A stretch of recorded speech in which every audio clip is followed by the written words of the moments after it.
Mon nom c'est Damien. À 26 ans, je suis parti sac au dos et caméra au point. J'ai voyagé à travers le monde, de l'Asie colorée aux Andes, de l'Amazonie à l'Afrique noire. Peu importe le moyen de transport, j'ai voulu rencontrer les tribus les plus reculées de la planète. Au-delà de la découverte, j'ai cherché des valeurs humaines qui définissent ces peuples, ces amis. Je vous emmène dans mon aventure Tribal Pursuit. Aujourd'hui, je pars en Guyane française rencontrer la tribu des Wayana.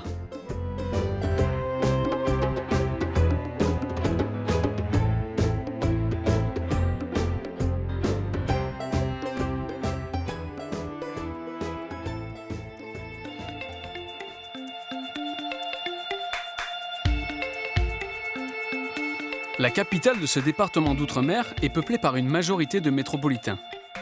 Sorti de Cayenne, c'est la jungle qui prédomine. Les accès y sont restreints et peu savent me renseigner sur les modes de vie autochtones. Mais j'apprends qu'il existe une spécialiste qui pourrait me donner de précieuses informations sur les ethnies guyanaises.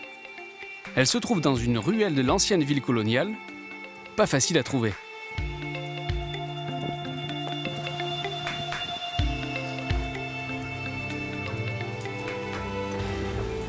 Marie-Flora est ethnobotaniste. Elle étudie les liens entre l'art tribal et les comportements sociaux des Amérindiens de Guyane. Elle a vécu près de 20 ans à leur côté, dans les profondeurs de la jungle.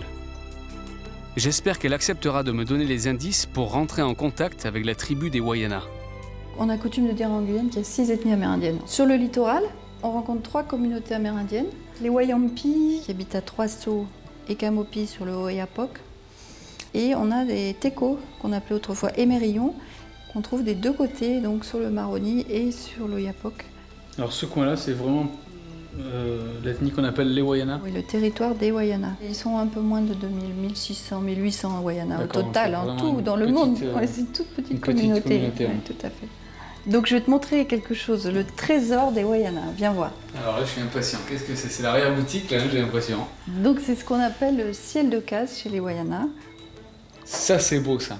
Et qui représente en fait les animaux mythiques donc de la mythologie Wayana, avec des chenilles carnivores, des animaux aquatiques qui sont considérés comme très dangereux. Et qui fait ça aujourd'hui? Parce que c'est extrêmement rare. Dans un petit village, le long du Haut-Maroni, vous allez rencontrer un artisan qui fabrique des magnifiques selles de case. Et je suis sûre qu'il vous en parlera encore beaucoup mieux que moi.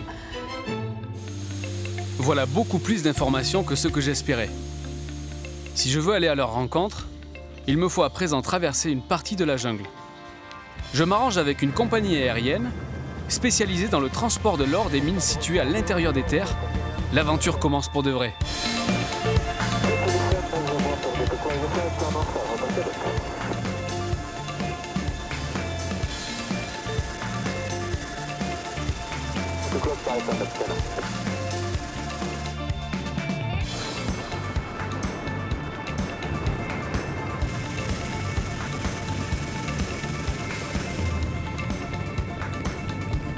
Là, tu peux voir la forêt primaire avec ses arbres très hauts.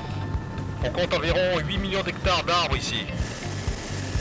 On a l'impression que sur cette Cayenne, il n'y a plus rien derrière. C'est vrai. Après, c'est le désert vert. Il n'y a plus de vie du tout. Oui, c'est ça. En fait, si tu as un problème, il n'y aura personne pour venir t'aider. La plupart des Amérindiens vivent le long des rivières. C'est plus simple pour se déplacer. Le vol dure environ 1 heure pour rejoindre la zone du Haut-Maroni, une zone interdite sans autorisation.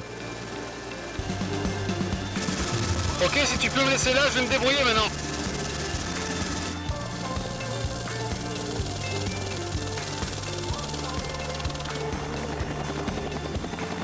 Merci beaucoup Ben. À plus tard.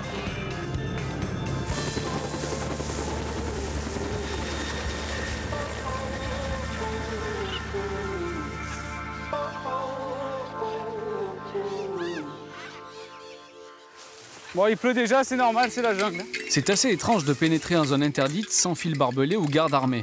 Mais il ne faut pas se méprendre. Cette jungle guyanaise que l'on appelle l'enfer vert est bien plus dangereuse que ce qu'elle paraît. Avec ses 90% d'humidité, c'est le royaume des animaux sauvages. J'ai hâte de retrouver des traces de présence humaine. Voilà un village. Me voici à Twinké, l'un des 5 villages Wayana le long de la rivière Oyapock. Ces villages sont remarquables car ils possèdent traditionnellement, en plein centre, une hutte communautaire appelée le Tukusipan. La nourriture principale est le manioc. Les Wayana travaillent souvent en famille. La cuisine est un moment important et convivial où hommes et femmes aiment se retrouver. Aussi étonnant que cela puisse paraître, perdus au milieu de la jungle, là où les hommes vivent en harmonie avec la nature, là où les enfants ont des paresseux comme animaux de compagnie, là où la pirogue est l'unique moyen de transport, nous sommes toujours en France. Et on nous le rappelle bien. J'avoue ne pas me sentir très à l'aise, car ma présence sur ce territoire est formellement interdite par le gouvernement français.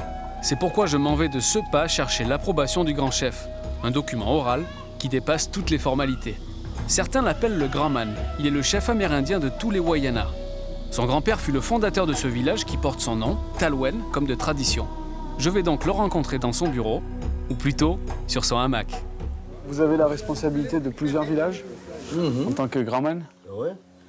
Non, c'est pas le Grand Man, il m'a dit Tamoussi. C'est langue Wayana, Tamoussi. Tamoussi, on dit. Des Français arrivaient, ils me disaient Evo, il fait du Grand Man Wayana. D'accord. Donc j'oublie Grand Man, donc c'est Tamoussi. Des Tamoussi, ils vont aller garder les villages. D'accord. Combien de villages Laï, Kayodi, Talouine, Antikopata, Pilima, 5 villages. Ok, vous êtes en charge de 5 villages alors. Si allez là-bas, on va aller voir qu'est-ce qui se passe aujourd'hui, non, qui les malades. Il n'y a rien les malades. Bon, c'est bon. C'est ça, hein. Et combien d'enfants, toi? Ma femme, elle attend un enfant. Dans 1 mois, j'attends un enfant. Ah bon? Ça arrive. Combien il a fait? 2, 4? Non, il va naître. Il va naître en juin. Donc c'est mon premier enfant. Ah bon? Tout tu premier. le fais encore? Ouais, j'aimerais bien. 3, 4. 4, 5, 6, 10. 10. Ouais, on va voir. Il y en a 4 filles, c'est moi. 4 filles, pas de fils. 2, Patrick, et Benoît, il est là. 6, là. D'accord. 7, un CD. Ça suffit ou vous allez continuer? Non, c'est les mamans Yvier. Si maman jaune, il a fait peut-être 27. Ah ouais? Il y avait grand plein de villages ici. 27. Ouais. La même maman? Même maman. C'est pas possible. C'est possible. Le bon Dieu redonné. Hein. C'est pas redonné, mon Dieu. Il y a combien d'années que les Wayana habitent vraiment sur le Maroni? Ici, très longtemps. Ça C'est fait- pas moi, de le grand-père. C'est pas moi. Votre grand-père habitait déjà là? Oui, c'est longtemps. Très longtemps, il y a beaucoup. Donc, beaucoup de villages là-bas. Beaucoup de villages là-bas. Maintenant, il y a ici, quelqu'un il est mort 3 jours, 3 personnes. Après, il a tiré. Il pose les déménager. Il fait le lot des villages. C'est comme ça. Hein? À l'origine, les Wayana sont des nomades. Pour s'installer, les Amérindiens commencent toujours par délimiter leurs abatis, c'est-à-dire leurs jardins. Au bout de quelques années d'exploitation, les terres étant lessivées par les fortes pluies, ils se déplacent pour cultiver un peu plus loin, jusqu'au jour où les cultures deviennent trop éloignées du village, alors ils se déplacent à nouveau. Si les Wayana sont plus de 1500 aujourd'hui, ça n'a pas toujours été le cas. Au XVe siècle, quand Christophe Colomb arrive en Guyane, la région est habitée par des dizaines de milliers d'Amérindiens répartis en une cinquantaine d'ethnies. En moins de 2 siècles, ils vont être décimés par les maladies européennes, l'esclavagisme et les conflits avec les colons portugais et hollandais. Aujourd'hui, grâce à l'amélioration du système de santé, les Wayana reprennent vie. C'est même une explosion démographique qu'ils sont en train de vivre. Le temps est à la conservation et la redécouverte des traditions. À ce propos, Tamoussi me chuchote le lieu où habite l'un des rares détenteurs du savoir-faire artisanal des ciels de case. Bonjour. Bonjour monsieur.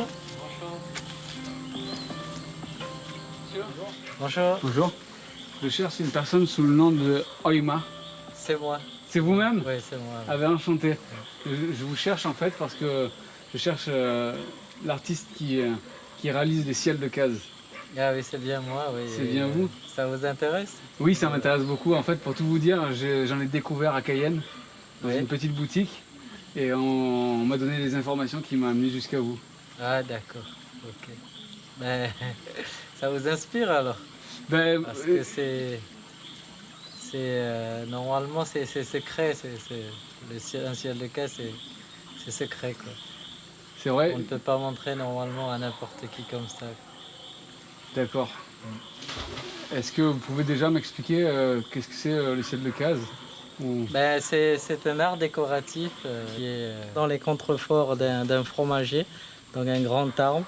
Donc je récupère le bois brut en forme circulaire, hein, parce que le ciel de case il est plutôt rond. Je rabote, après je ponce. D'accord, c'est ce bois qui sent si bon, Voilà. le fromager, qui Ouais. sent presque le cèdre. Ouais. La discussion prend une tournure plus technique quand Aïma découvre que je suis charpentier de métier.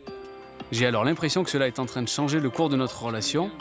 Aïma semble me faire plus confiance et change son secret artisanal en une invitation à découvrir son atelier. On y va alors, c'est mon petit atelier derrière.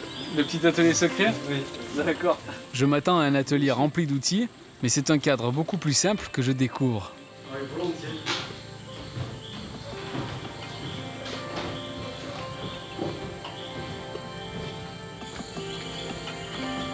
Donc, voilà mon ciel de case. Waouh, superbe! Le fameux ciel de case. On l'accrochait sous un carbet communautaire qu'on appelle Tukushipan auparavant. Donc il y avait 2 ou 3 ciels de case dans un village avant quoi. Alors, moi, ce qui m'intrigue, c'est la symbolique de tous ces animaux. Est-ce que tu peux m'expliquer un peu mieux? Ouais, bah, ce sont tous les animaux, des créatures qu'on raconte dans les légendes. Et là, donc, notre héros légendaire, Kairawa, on l'appelle, avec son dragon, quoi, un monstre qui tuait aussi les hommes, quoi. Et souvent, ce monstre barrait l'échange quoi, commercial auparavant, parce qu'on les croisait sur le long du fleuve. D'accord. Donc, si les pirogues descendaient vers l'aval, ils se faisaient attaquer par cet esprit. Donc je mélange toujours hein, le pot de couleur que j'ai, parce que c'est la terre, ça se repose facilement au fond du petit récipient. Quand tu dis de la terre, c'est vraiment de la terre que tu as récoltée Oui, ici? dans les environs, oui. Souvent dans le fleuve quand même, il y a plus de couleurs dans le fleuve. Sous l'eau? Sous l'eau, oui. Moi, c'est mon grand-père qui m'a montré des endroits. Donc j'y vais là-bas, quoi. J'ai pas beaucoup cherché. D'accord, ben merci beaucoup Aïma de m'avoir éclairé sur le ciel de case. Donc absolument à mettre sous le Tukushipan Sous le Tukushipan, oui. pour la protection. Voilà, pour la protection du village, des habitants et de l'environnement. On dit que ça chasse les mauvais esprits. Ça marche chez toi? Vu que tu en as 3 ou 4 dans le salon. Oui, on peut dire que ça marche. La sérénité de cette rencontre s'achève par le chant des tronçonneuses de l'autre côté du village. Intrigué, je vais voir ce qui se passe.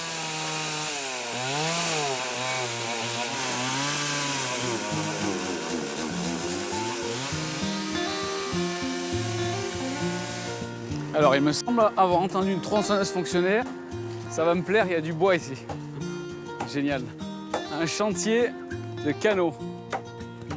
Outre le ciel de case qui reste un savoir-faire particulier, les Wayanas sont connus comme de brillants constructeurs de pirogues. Ils ont des commandes de toutes les autres ethnies qui peuplent les abords du fleuve. Aujourd'hui, cet homme rénove une embarcation en y adaptant de nouvelles parois. La tronçonneuse permet d'économiser quelques jours de travail, mais la technique ancestrale reste la même. Les coques sont sculptées dans la masse d'un tronc, puis creusées par le feu.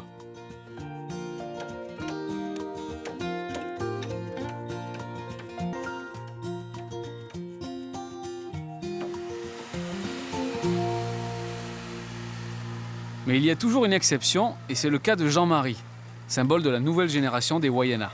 Son embarcation n'est pas en bois.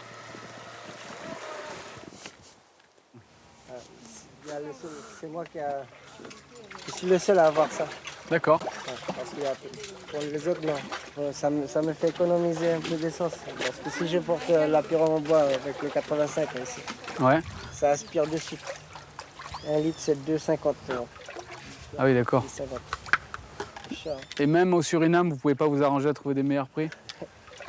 Les Chinois, ils augmentent leur prix parce qu'ils font transporter avec les grandes barques, c'est-à-dire des marchandises, D'accord. de Saint-Laurent jusqu'ici. D'accord. C'est cher. On va essayer si vous voulez. Juste à côté. Ouais? Bah, Parce pourquoi que pas. là, c'est là que j'ai pêché tout à l'heure. D'accord. Et c'est là que tu as attrapé. D'accord. On va ramener beaucoup de poissons. Hop, voilà, c'est parti. Je suis prêt. Let's go. Wow, ça chauffe les fesses. Oh, c'est chaud là. Oh l'ami. Quitte à faire une fière démonstration de son unique pirogue en coque aluminium, Jean-Marie me propose de me faire découvrir sa propre technique de pêche. Il n'emploie ni filet, ni canne ou moulinet. C'est grâce au fruit du pisou-soukou qu'il va appâter sa proie. D'après Jean-Marie, chaque détail fait la différence pour ne pas revenir bredouille. Premier cours, la technique de coupe du fruit qui va servir d'appât. Tout un art. Je connais pas du tout ça. Et ça se mange? Non, Non? c'est uniquement pour les poissons. D'accord. Finalement, tu vas le manger quand même parce que tu manges le poisson. Il faut tailler D'accord. comme ça. Juste le bout. Je taille la peau en fait, tu veux dire? Là, là, là. Et Ça et ça? Attends, j'ai pas compris en fait.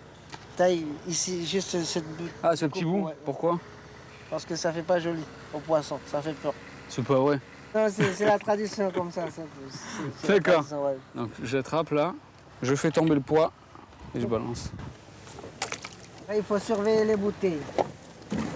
S'il y a le poisson qui touche, la bouteille qui tombe dans l'eau. D'accord, c'est comme un énorme bouchon quoi. Ouais. Et tout le monde vient pêcher ici, y a pas de problème? Non, il n'y a que moi j'ai appris ça depuis mon enfance. Ça. Il y a les gens qui s'ils veulent pêcher du kumaro, ils montent jusqu'à vers Antukumpata dans les seaux. À l'âge de 10, 11 ans comme ça. J'avais pas de pirogue, j'avais pas de moteur. Et je venais avec la petite pirogue là, à la rame pour pêcher et j'ai appris ça ici. Ça veut dire que les autres se moquaient de toi quand tu faisais ça? Ouais. Et tout le monde ne croit pas aussi quand je pêche du kumaro. Il n'y a que ma femme qui le sait. Et moi? Ouais. Mais je vais garder le secret alors. Par rapport à eux, regarde, la pirogue passe, après ils disent ah, ils rigolent de ma tête. Donc, comme c'est une zone qui circule, je ne vais rien attraper ici. Salut! C'est nous les pêcheurs de l'extrême, devant la maison. Voilà, Mais ça marche. C'est là, tu penses? Hop là. Faut juste faire gaffe de pas faire entrer l'eau dans la barque si j'ai compris le jeu. Hein. Bah y a rien du tout encore une fois. Tant pis. On fait une bonne équipe à deux finalement. Bon, je sais que d'habitude t'as pas besoin de moi mais bon. Oh, on va s'attraper. Le pisou-soukou attire particulièrement un certain poisson appelé kumaru. Mais s'il raffole de cet appât, il est aussi capable de sectionner très facilement le fil de pêche en quelques coups de nageoire. Il est de tradition de toujours l'approcher à la rame pour ne pas l'effrayer. Tu vois, le kumaru, on arrive. C'est un gros ou un petit? Yes!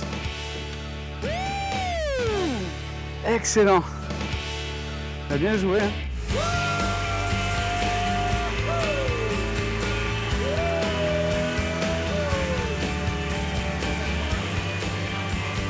Même si Jean-Marie est surpris par mon côté extraverti, le choc des cultures n'a pas l'air de le déranger. Au contraire. Il me propose même de le suivre chez lui, un bon moyen de mieux se connaître. Je me suis permis de me servir. Hein, Vas-y, hein. parce que là, C'est comme chez toi. je suis trop gourmand. Ça, c'est bon ça. Moi j'aime vraiment ça, hein, ce poisson-là. Naturellement, Jean-Marie m'invite à partager le kumaru que nous avons pêché ensemble et me présente son épouse Céline, ainsi que l'organisation de leur lieu de vie. Là, c'est pour la cuisine. Ici, c'est comme si c'est un salon pour qu'on mange. D'accord. Où on prépare aussi un épluche. D'accord, t'as la cuisine, salle à manger. Il y a un salon quelque part. Le salon, c'est en bas là. Ah mais pour de vrai, ah oui. Avec des hamacs, excellent. D'accord. Donc ça, c'est la deuxième étape après le repas. Ouais. Ça me plaît alors particulièrement, ça. Là, on peut consommer groupe électrogène, Ouais. congélateur, frigidaire, la télé, Ouais. la lumière. Mais avant, il n'y avait pas ça. Peut-être il y avait, c'est-à-dire à Cayenne, c'est à Paramaribo. Ouais. Mais comme il n'y avait pas de moyen d'acheter un groupe électrogène, on ne pouvait pas. Donc, groupe électrogène, une fois de plus, encore du gasoil. À essence. Parce que le Essence, gaz- pardon. Essence qui vous coûte. Qui nous coûte les yeux de la tête. Les yeux de la... Ça fait beaucoup. Et qui nous fait perdre beaucoup d'argent. Parce C'est- que- Donc le prix du confort, c'est les prix de l'essence pour vous. Hein. Un grand-père, il m'a dit que c'était pas la vraie technique traditionnelle. Il paraît qu'il y a une autre astuce pour pêcher. Avant, on faisait la livrée. C'est ce que tu appelles cette La technique livrée, traditionnelle de c'est- pêche? Oui. On empoisonnait le poisson. C'est avec une liane, c'est une sorte de liane. On pêchait qu'avec l'arc, les flèches. On tirait sur le poisson. On ramassait le poisson. Et qui était sous, ivre, comme ça. D'accord. Parce que le poisson, on ne voit plus maintenant. C'est à cause de la pollution de l'orpaillage. De l'eau est polluée. En plus, le fleuve a du mercure. Il y a certains poissons qui sont contaminés par le mercure. Le mercure est le produit utilisé par les chercheurs d'or. Il est extrêmement dangereux pour la santé. Il est utilisé pour fixer l'or dans l'eau. Le problème, c'est qu'il s'écoule dans les rivières sans être traité. Il est donc ingéré par les poissons qui sont eux-mêmes mangés par les villageois. Malgré leur joie de vivre, ce sujet est une source de préoccupation et de conflits depuis plusieurs années. Demain matin, Jean-Marie me propose de m'emmener plus loin sur le fleuve.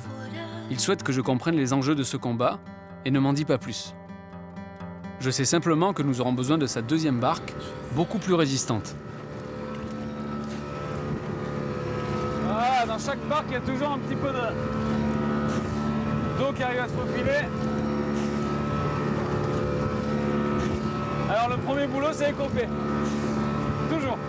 Du coup, il y a combien de temps de pirogue pour y arriver? Là, je peux dire ça dans 20-30 minutes par là. D'accord. Avant de nous écarter du village, nous faisons quelques provisions. La plupart des lieux de vente sont tenus par des Chinois et sont généralement installés sur le versant Suriname du fleuve. Plus que de simples drogueries ou épiceries traditionnelles, on y trouve de vrais supermarchés en pleine jungle. Ça va? Bien? Bonjour, bonjour. Amis commerçants. Tous les Amérindiens s'approvisionnent chez eux. C'est environ le double des prix de la métropole, mais toujours moins cher que du côté français. De l'essence pour les canaux, et pièces mécaniques pour l'entretien des moteurs et des groupes électrogènes, toute la nourriture occidentale. On y trouve même des stands de présentation pour stimuler de nouveaux besoins de consommation. Finalement, chez les Chinois, on n'est pas vraiment dépaysé. J'ai ici tout ce dont vous avez besoin.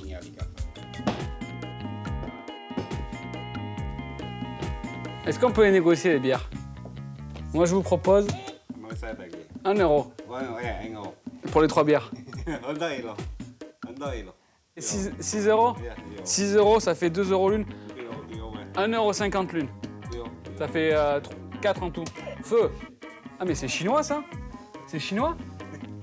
Ah, mais c'est des bruitages chinois. Excellent. Hein?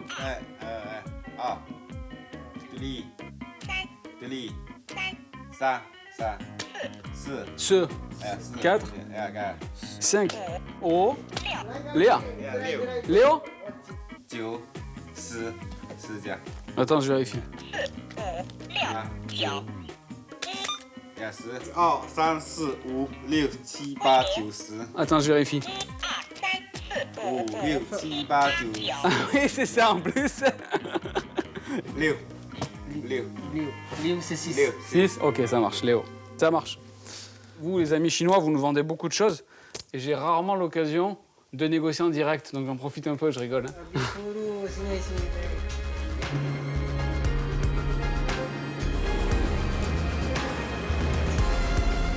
Les rives de l'Oyapock réunissent les Chinois, les Noirs, quelques créoles mais aussi des Brésiliens installés de façon beaucoup moins légale.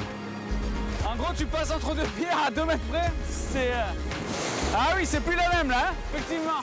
Mais avant de parvenir sur le lieu que Jean-Marie souhaite me montrer, nous devons franchir un passage délicat sur la rivière. En fonction des saisons, le niveau de l'eau peut varier de 2 à 3 mètres. On voit que les arbres touchent l'eau déjà. En saison sèche, des rochers affleurent partout, formant des rapides. On les appelle les sauts, car ils demandent souvent de sortir de la pirogue pour les franchir. Donc ça pour vous, c'est le parcours quotidien alors, hein, c'est ça? La navigation est un art que les Indiens apprennent dès leur plus jeune âge. Ah, dans les entrailles. Nous parvenons enfin à ce campement clandestin qui s'est installé là, il y a quelques jours. Là, on arrive sur un site d'orpaillage, donc ils sont en activité, ils ne sont pas fait attraper encore pour l'instant. En général, c'est des gars du Suriname qui traversent la rivière, ils viennent s'installer. Jean-Marie a repéré ce groupe d'orpailleurs depuis plusieurs semaines déjà. Il s'agit surtout de Brésiliens car ce sont les seuls à travailler dans des conditions aussi difficiles pour de si faibles salaires. Tout est très organisé. En quelques jours, ils installent des villages entiers et disparaissent aussi vite. Le matériel et les moteurs des canots sont souvent transportés à dos d'homme. J'ose m'aventurer à leur rencontre, mais je ne m'attends pas à un accueil chaleureux. Bonjour, j'aimerais voir comment vous travaillez. C'est possible d'aller... C'est quoi cette caméra? Oui, avec ma caméra. On peut y aller? Non, non. Non, sapondo. Non, non, non, plus loin, ok. plus loin. Ici, il n'y a pas de machine. Gracias. Merci. Ciao, ciao. Bon, soi-disant, il travaille qu'avec les barques de façon légale. On n'y croit pas trop, mais en tout cas, c'est le camp où il se ravitaille ici, c'est le Surinamais. Il n'y en a pas un qui parle français ni espagnol. Pas facile d'avoir plus d'informations. En tout cas, on sait que c'est un peu plus loin dans les terres là-bas.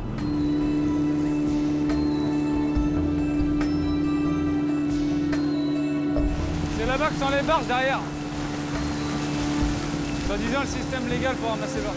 Ces orpailleurs travaillent directement sur le fleuve. Contrairement à la France, le Suriname autorise l'exploitation de l'or. Mais comment définir la limite sur un fleuve qui fait office de frontière entre deux pays? Les Brésiliens sont censés rester sur la moitié Suriname du fleuve. Mais ils doivent être rentables et trouver de l'or à tout prix. Je veux en savoir plus. Comment vous travaillez exactement? Comment vous y prenez? Eh bien, on plonge. Vous mettez ça sous l'eau? Avec un masque? Avec un homme? 1, 2 hommes? Vous avez 1 ou 2 hommes? Oui, oui, il y en a un seul seulement. Un seul? Combien de temps? À environ 4 à 5 heures. Avec des bouteilles?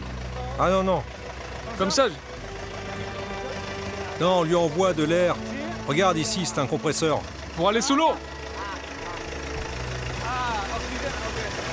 Faut faire attention de ne pas marcher sur les tuyaux parce qu'il y a l'air ici.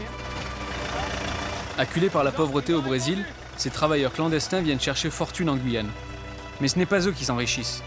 Ils sont détestés par les locaux. Ils incarnent le désordre et la pollution.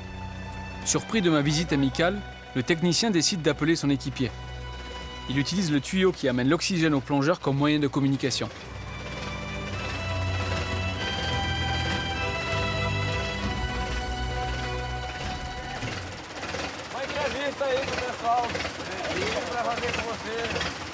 Salut! Ça va? Bien?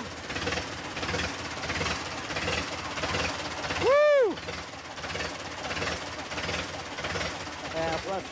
C'est pour moi? Et vous avez le courant qui passe là-dedans? Ah ouais. Ah ouais, c'est risqué ça. Combien de temps vous restez dans l'eau? Je cherche jusqu'à trouver. Vous cherchez et vous aspirez? Avec un gros tuyau. C'est un boulot de fou ça, hein? Aïe aïe aïe aïe aïe. Bon. J'aspire le fond de la rivière et la terre est renvoyée sur ce tapis. Et le minerai vient s'y accrocher. À l'intérieur de ça? Ah, ça va là?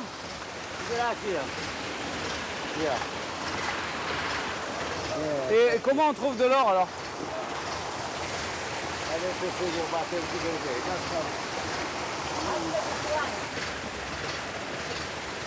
Regarde dans cet échantillon.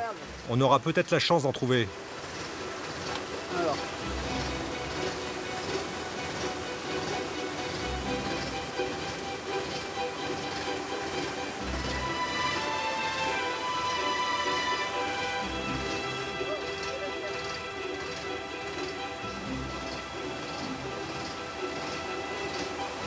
Là, il y a de l'or. Ok, je vois les pépites. Les Brésiliens ont refusé de me dire quelle quantité d'or ils trouvaient chaque jour. Les barges changent de position après avoir retourné le lit de la rivière jusqu'à former des tas de sable qui peuvent modifier le cours de l'eau. La faune et la flore sont complètement bouleversées et les conséquences sont directes sur la pêche. On compte approximativement 30 000 orpailleurs illégaux aujourd'hui en Guyane. Depuis 2010, le gouvernement français a envoyé plus d'1 millier de militaires sur le Maroni. Des patrouilles sont placées aux endroits de passage stratégiques. En attendant, les conditions restent extrêmes pour tous ici. Nous allons en faire l'expérience en retournant au village de Jean-Marie. Nous sommes en pleine saison des pluies et tout peut devenir très vite compliqué. Le temps de repérer le nuage, il est trop tard. Nous nous faisons prendre par l'orage et le risque de collision avec les rochers affleurants grandit. Wouhou! C'est ça l'Amazonie, humide. Donc là on rentre à Douenque. C'est Jean-Marie qui n'arrive plus rien à voir. Alors je vais lui essayer de lui préparer quelque chose. Pour qu'il arrive à au moins discerner là où on va. Sans couper bien sûr le pinel, ça sort souvent la vie. Hop là.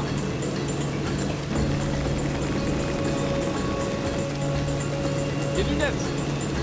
Voilà.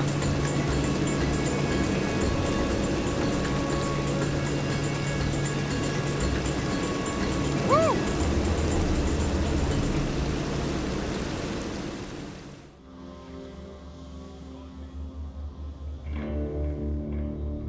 Le lendemain matin, de retour au village de Tamoussi, je découvre qu'il existe un poste militaire juste derrière les carbets des Wayana. Comme d'habitude, je lis l'interdiction comme une invitation.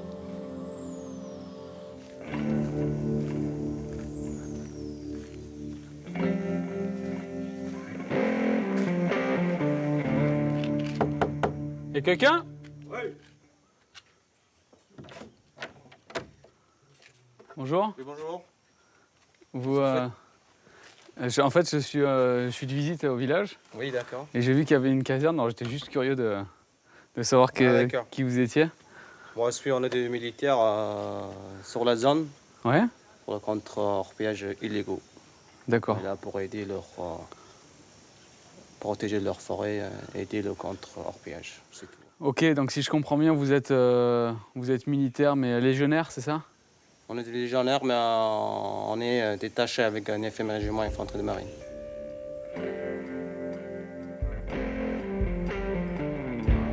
On s'est pas présenté, moi je m'appelle Damien, je suis du sud de la France. D'accord. Et vous? Je suis sergent chef de groupe de la 3e compagnie. D'accord. Vous êtes aussi basé en métropole, donc j'imagine. Ouais, on est basé en métropole. D'accord. Alors, moi, ce qui m'a étonné, c'est que votre caserne, elle est complètement au milieu du village. Est-ce que c'est classique Non, c'est la première fois que je vois ça vraiment dans le village avec les villageois. Une caserne militaire, une zone militaire, celle-ci. Normalement, c'est hyper sécurisé. sécurisé. Il y a des zones militaires qui sont... Ah, en fait, vous n'êtes pas en zone de guerre ici, bien sûr, mais c'est la lutte contre l'orpaillage. Comment ça s'organise? Comment vous travaillez? On est là pour aider les Amérindiens, les populations, pour protéger leur forêt, pour protéger leur nature. Alors vous travaillez comment? C'est-à-dire que c'est des pisteurs, les Wayana vous aident directement? De temps en temps, ils aident. Après, nous, le militaire, on va chercher nous-mêmes dans le fort. Alors à quelle fréquence vous arrivez à trouver des orpailleurs? Est-ce que c'est facile? C'est des grosses missions compliquées? C'est une grosse mission. Après, tu ne peux pas rentrer dans le détail de mission, c'est... Ouais, j'imagine. militaire, ouais. C'est le chef lui-même qui a demandé au gouvernement français la présence de ces patrouilles. Mais sous cet air de sérénité amérindienne se cache peut-être une grande inquiétude pour l'avenir. Il sait que la situation est loin d'être stable. Le calme apparent peut être dérangé par une explosion de violence.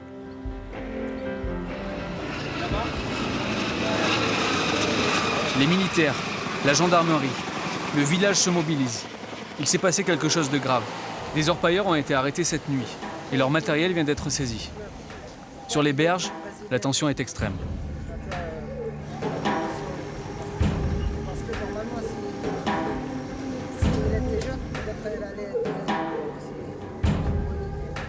C'est combien de litres? 50 litres ça? 50 litres. De fût. C'est du gasoil? Ouais, que du gasoil. Le déchargement de 2 barques permet de comprendre en détail l'activité des orpailleurs capturés. Il y a la machine jaune là-bas. D'accord. Je pense que c'est un refouloir pour brasser la terre. Ça sert à quoi? Pour motopompe ça? Non, c'est la pompe. Je vais mettre une grande brasse comme ça. Ouais. Ils descendent, là, il y a des grands grillages, et en dessous, Après, il y en a je des vais mettre un tapis. chaud. Voilà. Comme ça, tous les grands morceaux, Mhm. avec les cailloux. Avec- Ils descendent, C'est l'assise du et tamis. il en fait. reste que Il coule le mercure directement dessus et ça fait tamis et il balance. Après, il prend l'ordre et il reste avec ça. Donc ça c'est le matériel de base des orpailleurs. Tout, mais on prend ensemble. Là-bas, comme ça. Ici, là, ouais. Ouais. Tu mets le mercure ici, après. Les villageois commencent à se regrouper. La situation peut dégénérer. Il faut décharger le matériel au plus vite. Sinon, on fait la rouler sur le côté, non? Sur la planche. On va la remettre droite.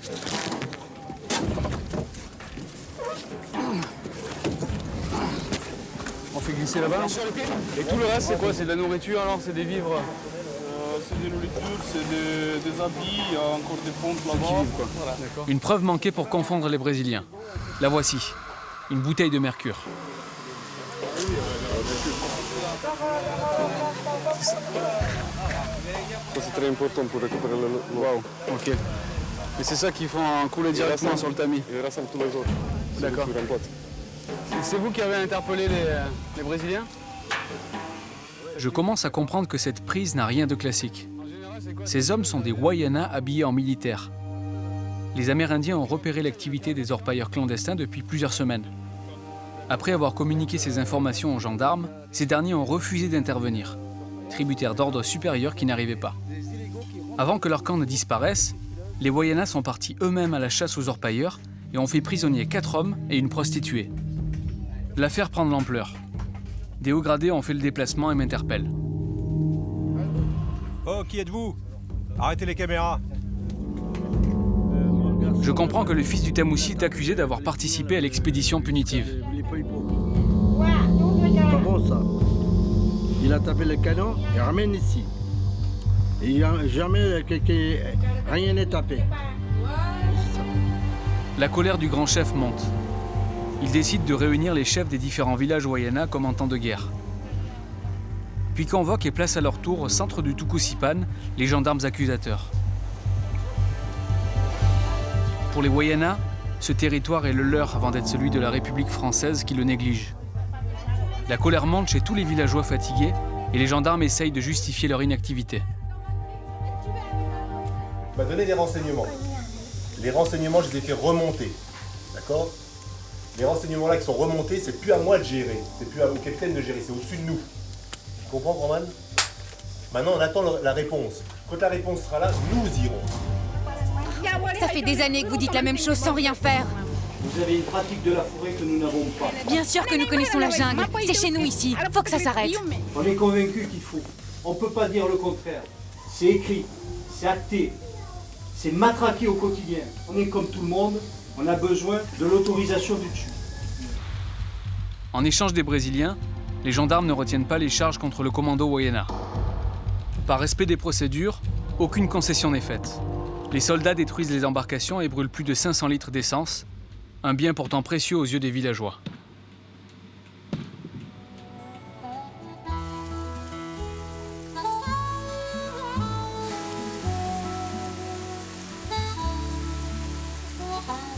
Depuis près de 20 ans, les Wayana sont habitués à ce genre de situation. Cela ne les empêche pas de continuer à vivre paisiblement. S'ils savent être combatifs pour protéger leurs droits et l'intégrité de leurs terres pour la génération future, les Wayana restent simples et humbles. Une de leurs distinctions culturelles est d'employer la dérision. Par exemple, ils ont coutume d'utiliser des surnoms moqueurs pour que personne ne puisse s'imaginer plus important qu'un autre. Au bout de quelques jours passés avec eux, Jean-Marie et Céline me dévoilent finalement leur vrai nom Wayana.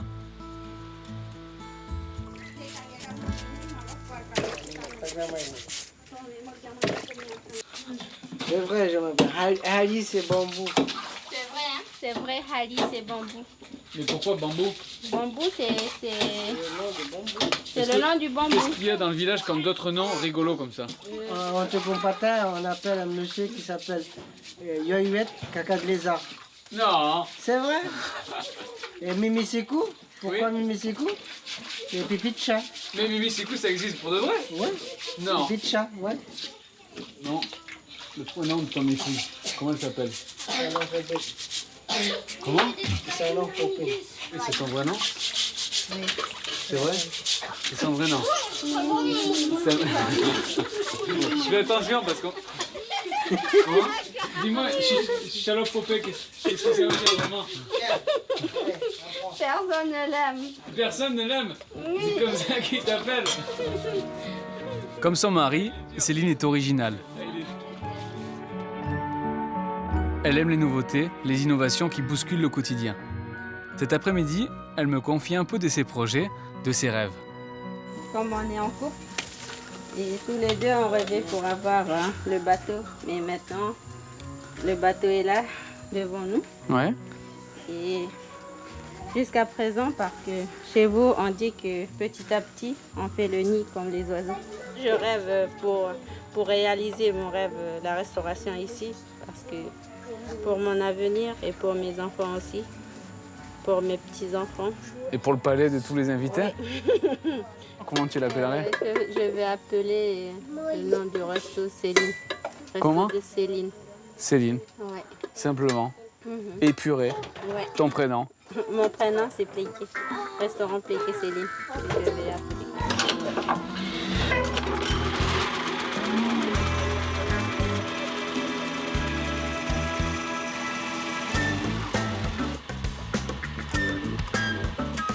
La cuisine Wayana peut paraître moins raffinée, mais elle n'est pas moins complexe. Le manioc est l'aliment de base et sa préparation demande un nombre de transformations assez surprenantes. À l'époque, sans moteur, vous faisiez comment? Avec des couteaux?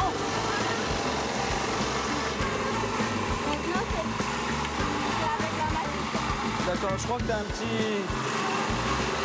T'as juste un petit truc là.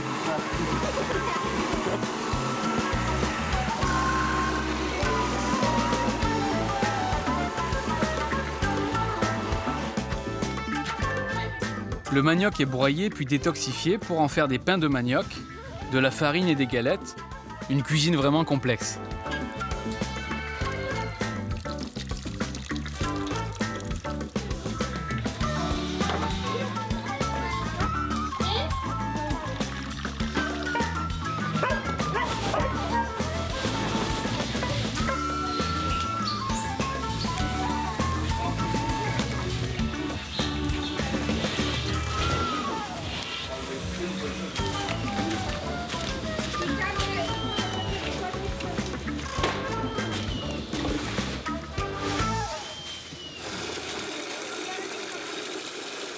Mais ce n'est que la première étape, car ces galettes ne sont qu'un élément de la recette secrète qui compose la boisson festive des Wayana, le kachiri.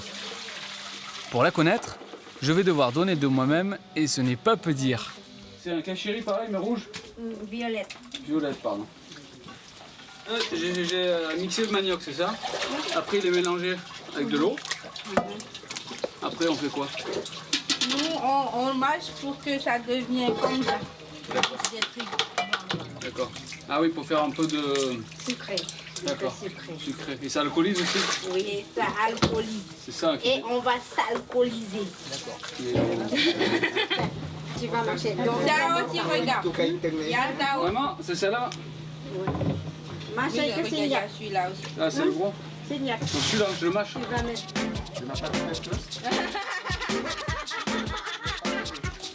Donc là, en fait, quand tu veux ça, tu enlèves les fibres, c'est ça? En fait, t'as pas les fibres en bois. Là, ça commence à être bien liquide.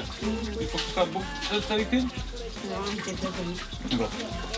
Je vais attendre encore un peu. Ça fait mal à la mâchoire de là.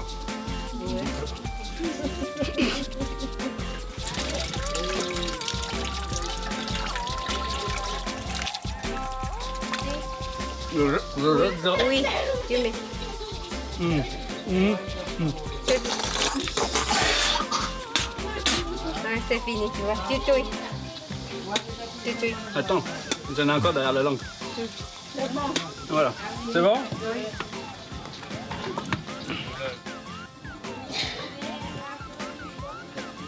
Pour mon dernier jour parmi eux, le village a décidé de m'honorer. La boisson traditionnelle est prête, il ne manque plus que de la bonne viande. Ils me préparent un de leurs mets les plus prestigieux, normalement interdit à la consommation par la loi française. Mais pour les Wayana, si cela dérange la République, elle n'a qu'à fermer les yeux.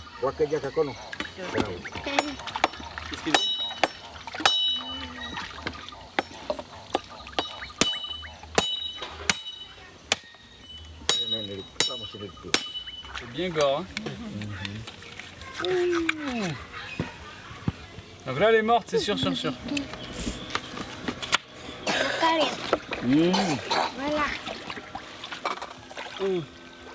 nous, on tue les animaux, hein, les poules, les vaches, les cochons.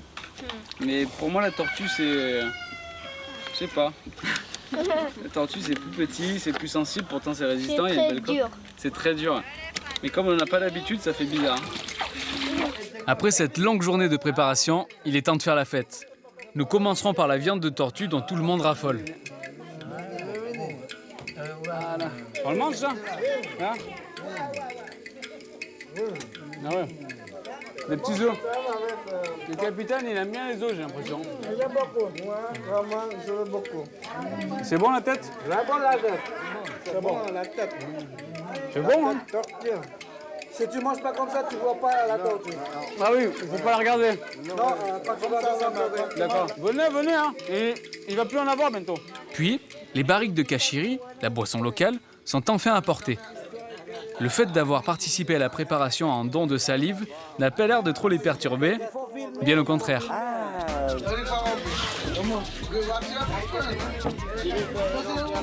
Tout maintenant. Je peux plus marcher. Ceux qui ont mangé la tortue, ils ont le droit de prendre du cachet. D'accord. Tu veux celui-là? Non, c'est à toi. Ah, les deux? Les deux. Mais ça fait beaucoup là. Lui, il t'a donné, moi, je te donne. Il faut aimer quand même, hein. C'est bon. Après, il faut revomir. Hein. Il faut recracher la tortue. 1, 2, 3.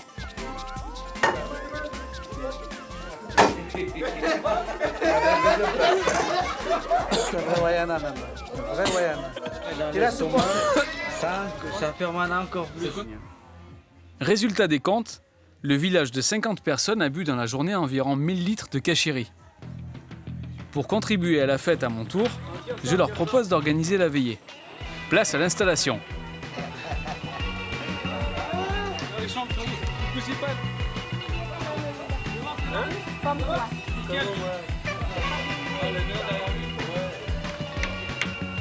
Voilà.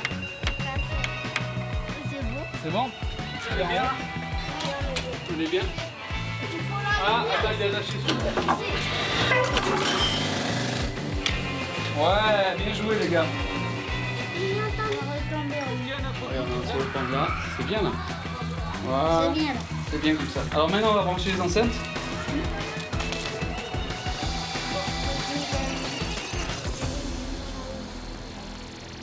C'est un film que j'ai fait quand j'étais en Afrique. Je vais vous laisser découvrir l'histoire. Ça marche? Vous êtes prêts? Attention! Mon nom c'est Damien. À 26 ans, je suis parti sac au dos et caméra en poing. J'ai voyagé à travers le monde, de l'Asie colorée aux Andes, de l'Amazonie à l'Afrique noire, peu importe le moyen de transport. Non, c'est bon, je l'ai celui-là déjà.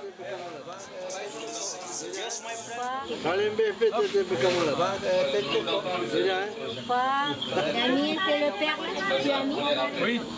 C'est ça, la modernité, de mixer tous les traditions. Ils ne portent pas d'eau avec eux. Ils boivent ce qui est disponible dans les rivières. C'est la saison la plus sèche de l'année, mais jusqu'à la prochaine saison des pluies. Les bergers massais ont été accès aux plaines les plus verdoyantes. Leurs troupeaux souffrent de sécheresse et de malnutrition. Il fait tellement sec. 89. J'ai jamais bu de sang de ma vie. Jamais. Aujourd'hui, quand tu vas boire, tu vas te sentir plus fort. Voilà.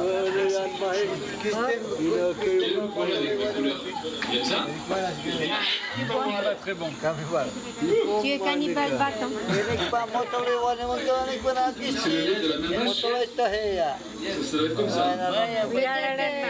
Patrick, le fils du Tamoussi, est interpellé par la vie de cette autre tribu africaine.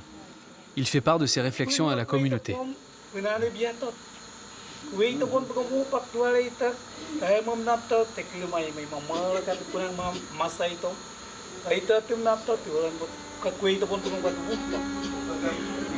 envie de garder, tu vois, c'est notre culture, notre vie quotidienne.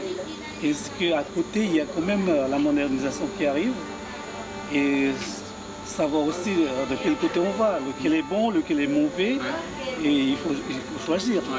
À chaque fois, on dit que les suicides qui existent dans notre pays, c'est l'alcool. L'alcool, la drogue et tout ça, mais à côté, quand même, nous avons notre boisson aussi. Et oui, donc comment trouver l'équilibre alors? Voilà, il faut trouver l'équilibre et il faudra savoir, comme on dit, avec modération. Parce que ça revient au même. Si on ne prend pas de la bière, on boit que de cachérie, mais ça revient au même. C'est alcoolisé exactement comme la bière. Je suis heureux de voir que mon film provoque des réactions sur l'importance de préserver les valeurs qui font une identité, une culture, et ce, quel que soit le continent ou la couleur de peau.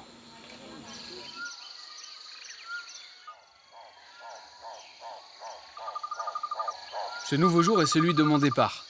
Il est temps de faire mes adieux, sans oublier personne. Merci 1000 fois pour l'accueil. C'est vraiment super. Merci beaucoup.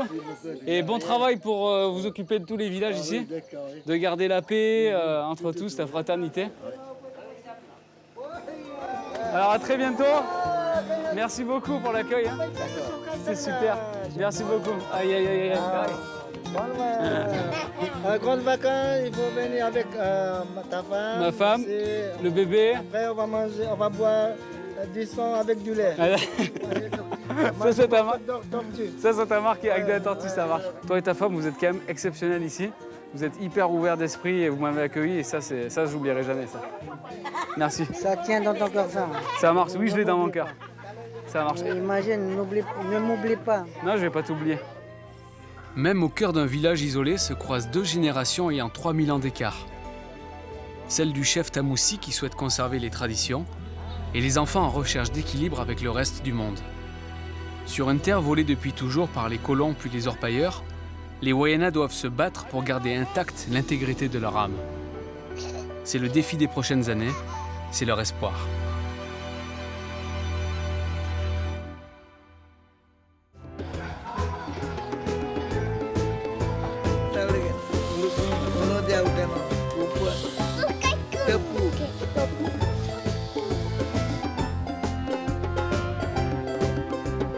Maroni, hors maroni.